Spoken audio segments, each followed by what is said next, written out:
E aí pessoal, tudo bem com vocês? Eu me chamo Andrew, eu sou aqui do canal Um Estudante Explica e hoje nós vamos dar continuidade à nossa saga aí de vídeos sobre a anatomia individual de cada dente.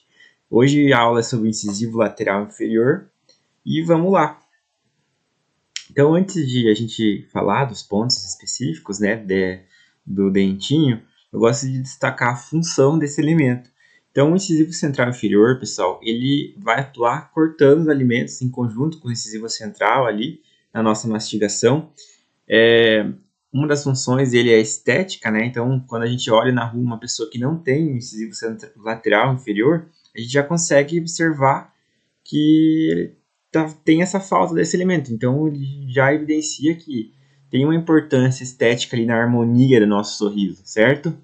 A gente consegue observar também que ele vai auxiliar nos movimentos protrusivos da nossa mandíbula. Então, quando a gente vai fazer a protrusão, a gente desencosta lá os dentes posteriores e desliza ali os nossos incisivos inferiores sobre a palatina dos incisivos superiores. O incisivo lateral inferior vai participar desse processo, auxiliando nessa guia de desoclusão ali, certo? Além disso, também ele tem importância na fonação. Então, na nossa formação de palavras, na nossa fala do dia a dia, esse elemento vai auxiliar na formação nas nossas palavras, na nossa fonação.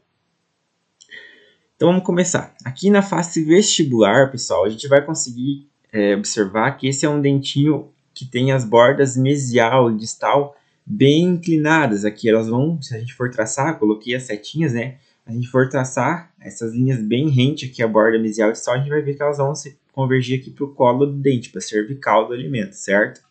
A gente vai observar que a borda mesial, né, o ângulo mesial aqui, ele é um pouquinho mais alto que a distal. Então, assim, ele vai ter essa inclinação de mesial para distal. E com o passar do tempo, com os desgastes da nossa mastigação ali, essa inclinação vai ficar bem mais evidente. Aqui o livro nos traz também que ele tem um ângulo arredondado aqui no ângulo disto incisal.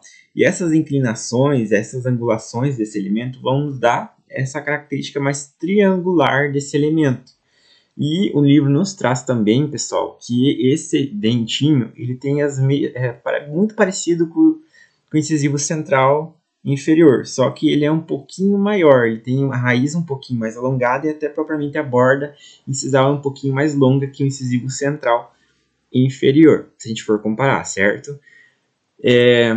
Aí falando agora um pouquinho da nossa face de contato, a gente consegue observar aqui que vai ter uma projeção mais lingual do ângulo disto incisal.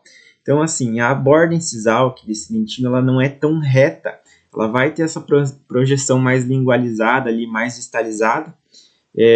A gente vai observar também, pessoal, que devido a essas inclinações, esqueci até de comentar aqui, a nossa área de contato vai ser um pouquinho mais deslocada para a cervical, né? A nossa área de contato ali, o nosso ponto de contato, certo?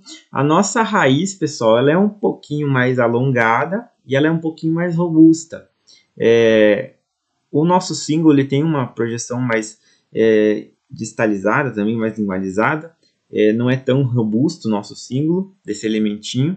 A gente também pode observar que aqui no ponto da raiz ela vai ter um deslocamento um pouquinho mais para distal nesse elemento. O livro nos traz que a face palatina tem mais ou menos os mesmos pontos, as mesmas características visíveis na face vestibular. Essa aula é um pouquinho mais curta e para essa aula eu utilizo o livro do Miguel Carlos Madeira, Anatomia do Dente, certo, pessoal? Agora a gente vai para a parte do 3D. Então vamos lá, pessoal, para essa aula do 3D, para essa parte da aula. Aqui, por essa visão vestibular, a gente não consegue observar tão bonitinho a diferença entre o lateral e o central, mas o livro nos traz que o incisivo lateral ele é um pouquinho maior, as suas dimensões são um pouquinho maiores que o incisivo central. Então a gente consegue observar aqui, pessoal, já logo de cara a inclinação do ápice da raiz para distal. A gente consegue observar que o ângulo mesio-incisal ele tem é um pouquinho mais alto que o ângulo disto-incisal. O disto-incisal é mais arredondado, então aparenta essa inclinação aqui de mesial para distal, ele vai ter essa inclinação.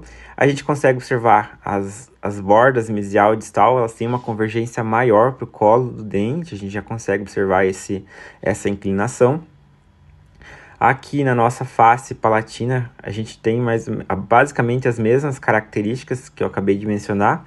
A nossa fossa lingual não é tão profunda, né? A gente consegue observar também aqui pela vista sagital desse elemento que ele tem uma projeção mais lingualizada da incisal, né? A gente consegue observar também, pessoal, que a escavação da fossa lingual não é tão profunda. O nosso cíngulo não é tão proeminente também.